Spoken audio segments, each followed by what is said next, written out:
میرے والد بتاتے کہ جو میری دادی تھی وہ میرے دادا کے ساتھ جب کبھی باہر کھیت میں کام کرنے کے لیے جاتی تو ان کے ہاتھ میں ہمیشہ کتاب ہوتی تھی، اور وہ درخت پر کتاب کو رکھ دیتی اور ساتھ کوئی کام کروانا ہوتا کرواتی، اور اس کے بعد جو بھی فارغ ہوتی فوراً جا کے کتاب نکالتی اور فوراً پڑھنا شروع کرتی۔ اور یہ وہ دور تھا کہ جب ابھی علم بہت عام نہیں تھا اور اتنی فیسلٹیز نہیں تھی، صرف خواتین گھروں میں پڑھنا لکھنا جان لیتی تھی اور اس کے بعد پڑھتی رہتی تھی۔ اور پھر اس طرح ہوتا تھا کہ جو بھی ان کے ارد گرد کی کوئی خواتین ہوتی تھی ان کے پاس کوئی بھی آ کے بیٹھتا تھا تو اس کو بھی ساتھ پڑھنے میں شریک کر لیتی، لہٰذا ان کی مجلس ایک بہت خوبصورت مجلس بن گئی تھی کہ کوئی فالتو بات اس میں نہیں ہوتی، کسی کو غیبت کا کیا ٹائم ملے گا، کوئی کسی ادھر ادھر کے شکوے شکایات سنانے کا یا کرنے کا، کہ جب جو آئے گا اس کو پڑھنے میں لگا لیں گے۔ تو اس طرح انہوں نے اپنے آس پاس کی بہت ساری عورتوں کو دین کی تعلیم دی اور اللہ تعالیٰ نے ان کا انجام بہت اچھا کیا۔ میرے والد نے جب اپنا کام شروع کیا تو سب سے پہلی کمائی سے ان کو حج کروایا، اور جب وہ حج پہ لے گئے تو حج کر چکی تو ان کی وفات ہو گئی اور وہی دفن ہوئی۔ تو یہ بھی اللہ تعالیٰ کی ایک بہت بڑی نعمت ہوتی ہے۔ اور ایک روایت میں جیسے آتا ہے نا کہ جیسے تمہاری زندگی ہوگی ویسے ہی موت ہوگی۔ اچھا، یہ موت کے حوالے سے مجھے ایک اور واقعہ یاد آیا۔ پچھلے سال کی ایک لسنر تھی، وہ ان کی پھوپھی کی ڈیتھ ہوئی تو وہ بتا رہی تھی کہ بہت اچھا ان کا انجام ہوا، کہ ان کا ایک معمول تھا کہ ہر جمعے کے دن نہا دھو کر وہ مسجد پہنچ جاتی جمعہ پڑھنے کے لیے، اگلی صف میں بیٹھی ہوتی تھی، اور اس جمعے بھی انہوں نے بالکل اپنے معمول کے مطابق، کوئی بیمار نہیں، کچھ نہیں،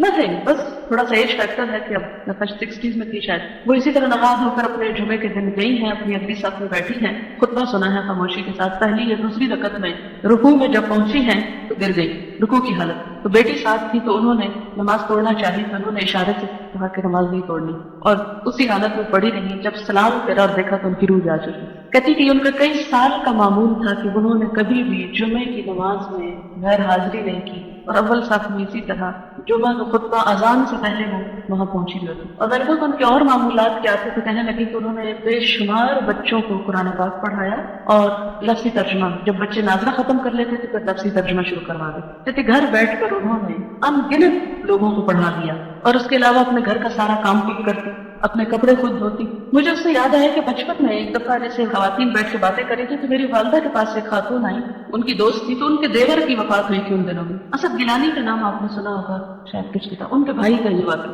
تو کہنے لگی کہ وہ خواتین بیٹھی واقع سنا رہی ہوتی کہ جان بڑی آسانی کے ساتھ نکلی، تو میری والدہ نے پوچھا کہ اچھا کیا کرتے تھے وہ، تو انہوں نے کہا کہ یہ قرآن سے ان کو بڑا شغف تھا، یہ قرآن پڑھا بھی اور پڑھایا بھی بہت سارے لوگوں کو۔ میں بہت چھوٹی تھی اس وقت، یہ بات جو دو لوگ کر رہے ہیں اور میرے کان میں پڑی ہے، اس چیز نے میرے دل پہ اتنا اثر ڈالا، کیونکہ اس سے پہلے میری والدہ مجھے بتا چکی تھی کہ موت کے وقت فرشتے کیسے آتے ہیں، جان کیسے، ایک اسٹیج کلیئر کر چکی، مجھے ہر وقت خوف لاحق رہتا تھا کہ مرنا بڑا مشکل ہے اور کیا ہوگا، کیا بیتے گی۔ تو مجھے یاد ہے کہ اس ایک واقعے نے میری زندگی پہ اتنا اثر ڈالا کہ میں نے اپنے دل میں اس وقت بچپن میں تہیہ کیا کہ میں ساری زندگی انشاءاللہ قرآن پڑھنے پڑھانے کا کام کروں گی، اور اللہ نے پورا کیا اس کو کہ میں جیسے تیسے اس کے ساتھ اٹیچ رہی۔ جب یہ واقعہ مجھے سنا رہی تھی، اس میں بیمار تھی لیکن وہاں یہ عادت تھی جو واقعہ سنا تھا، میں سوچی تھی کہ میں یہ واقعہ ضرور اپنی کلاس کو سناؤں گی کہ شاید کسی کے دل میں یہ بات رہ جائے، کیونکہ جانا تو ہے اس دنیا سے، رخصت تو ہونا ہے۔ اس کتاب کو جب میں نے پڑھا تو اس نے میرے دل پر عجب طرح سے اثر کیا، میری روح سرشار ہو گئی، میرا دل سکون میں آ گیا، میرے تعلقات بہتر ہو گئے،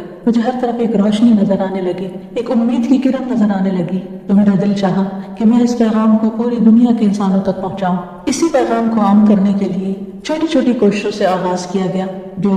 بالآخر ایک ادارے کی شکل میں سامنے آیا، جس میں ہر طبقہ فکر کی خواتین اور ہر بیک گراؤنڈ سے تعلق رکھنے والی خواتین نے حصہ لیا۔ انہیں قرآن مجید کی تعلیم دی گئی، جس کے نتیجے میں ان کے اندر مثبت اثرات دیکھے گئے۔ قرآن مجید کی تعلیم حاصل کرنے کے بعد خواتین کے اندر ایک مثبت سوچ پیدا ہوئی، ان کے خاندانی تعلقات بہتر ہوئے، بچوں کی تربیت کرنا آسان ہوئی، ٹین ایجرز بڑی عمر کے بچوں کے ساتھ معاملہ کس طرح کرنا چاہیے اس میں ان کی رہنمائی کی گئی۔ ایسی خواتین جو ذہنی دباؤ کا شکار تھی، ڈپریشن کا شکار تھی، یا اپنی گھریلو زندگی میں مختلف پریشانیوں کا شکار تھی، ان کی کاؤنسلنگ کی گئی، انہیں بہتر زندگی گزارنے کے طریقے بتائے گئے۔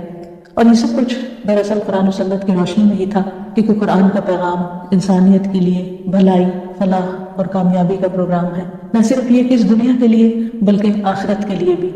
یہ خواتین جب اپنی گھریلو زندگی کے اندر مطمئن ہوئی تو انہوں نے نہ صرف یہ کہ گھر بلکہ باہر کی دنیا میں بھی لوگوں کی مدد کرنے کا عزم ٹھان لیا، اور اس میں خاص طور پر ان بچوں اور ان خواتین کی مدد کے لیے ہماری طالبات نکلی کہ جو تعلیم سے محروم تھی۔ مختلف کچی بستیوں میں اسکول قائم کیے گئے، گھریلو سطح پر تعلیم کا انتظام کیا گیا، اور ایسی خواتین جو لکھنا پڑھنا تک نہیں جانتی تھی، ان کو نہ صرف یہ کہ لکھنا پڑھنا سکھایا گیا بلکہ قرآن مجید کی تعلیم سے بھی منور کیا گیا۔ میری دعا ہے کہ ہم قرآن مجید کی تعلیمات کو صحیح طور پر سمجھیں، جانیں، عمل کریں اور اس کا حق ادا کریں تاکہ ہم تمام انسانوں کے لیے خیر اور بھلائی کا ذریعہ بن جائیں۔ آمین۔